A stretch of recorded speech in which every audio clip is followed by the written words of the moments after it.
Panginoon, huwag mo silang panagutin sa kasalanang ito. Sa gitna ng usapin ng pananagutan sa mga nagdaang patayan, nananatiling sentro ng tanong ang papel ni Rodrigo Duterte at ang paghahanap ng hustisya sa pamamagitan ng International Criminal Court.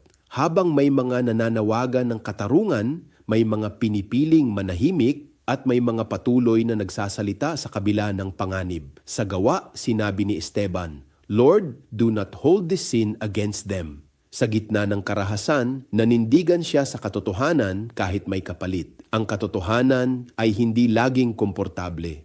Ngunit ang pananagutan ay hindi nakasalalay sa lakas ng depensa, kundi sa bigat ng katotohanan. Para sa mga biktima at sa mga pamilyang naiwan, ang tanong ay hindi lang kung may nangyari, kundi kung may haharap. Sapagkat ang katahimikan ng makapangyarihan ay may kapalit na kirot sa buhay ng iba.